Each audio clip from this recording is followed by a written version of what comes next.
I'm Jake O'Neill, creator of Animographs, and this is how speakers make sound.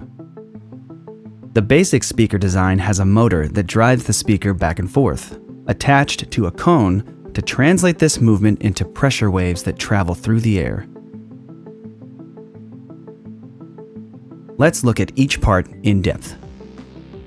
The motor. A voice coil and magnet work together to form the speaker motor. The voice coil has a long section of thin copper wire wound many times around a heat-resistant cylinder called the former. When electricity flows through the copper windings, it naturally generates a surrounding magnetic field. This phenomenon is what makes an electromagnet. An electromagnet can act just like a permanent magnet, and yet, incredibly, its polarity, or positive and negative pole orientation, and magnetic intensity can be changed by altering the supplied electric current. It can instantly be made stronger or weaker, reversed, or turned off completely. A large permanent magnet or natural magnet surrounds the voice coil. This magnet has a top plate and a backing plate with a pull piece through the center to focus the magnet's field through the gap. An intricate electrical signal flows through the voice coil windings, causing it to move back and forth as its magnetic field pushes and pulls against that of the permanent magnet. This electrical current is a precise replica of the audio that was originally recorded. In fact, the entire sound is contained in this impossibly detailed signal. The cone and suspension. The cone translates voice coil movement into waves that travel through the air. It has its own flexible suspension system, made up of the surround on the outside and the corrugated spider at its center.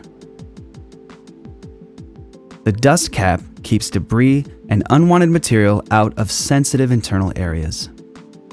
Underneath the dust cap, the voice coil's copper leads attach to more flexible wires called tinsel leads that can smoothly deform with intense speaker movement. Recreating the whole symphony. If a speaker only moves back and forth, how does it reproduce an entire symphony of sounds at the same time? Let's look at basic sound wave operation. Air is an elastic medium, meaning that it returns to its original shape once an acting force is removed. Speakers push and pull air molecules, making them ram into each other in a domino effect. This wave reaches and moves your eardrum, which sends a signal that your brain interprets as sound. You could even say that hearing is just movement detection.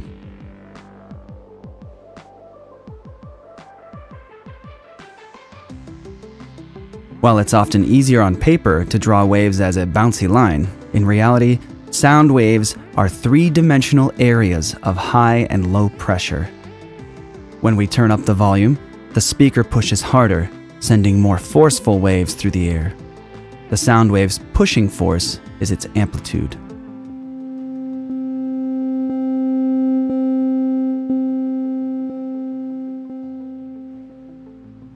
To make high and low sounds, the speaker vibrates faster or slower.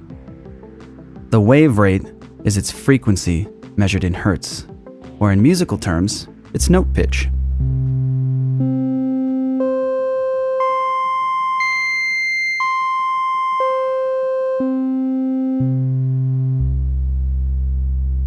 From waves to music.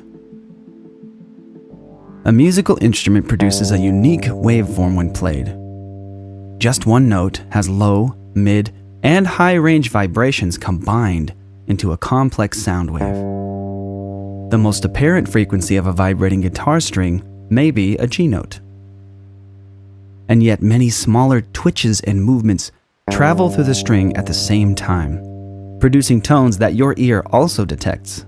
Here's the exact same guitar string pluck sound, but I've isolated distinct frequencies from low to high. A single instrument note is really a sandwich of frequencies where one main frequency stands out. This frequency sandwich is known as an instrument's timbre, or unique sound. It's making a G note, yes, but it still definitely sounds like a guitar and not a piano. When two or more instruments are played together, their unique sound waves combine into one even more complex unified wave. Matching frequencies from each instrument merge, becoming louder but indecipherable from the other. However, many unique frequencies from each instrument's distinct timbre remain intact and undisturbed. With a little effort, our ears can still pick out these individual instruments from the mix. The human ear can discern sound vibrations between about 20 Hz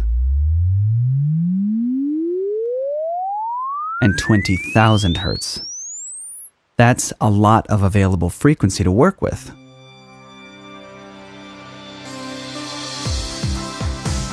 High frequencies ride on the back of rumbling bass waves to reproduce an entire orchestra in one impossibly complex, unified waveform. It's entirely possible for one speaker to handle the whole sound, like earphones, for example. However, in large spaces where sound waves need to travel further, some audio setups divide specific frequency ranges between specially designed speakers. A speaker intended for low, slow frequencies has a much different design than speakers made for high and fast frequencies.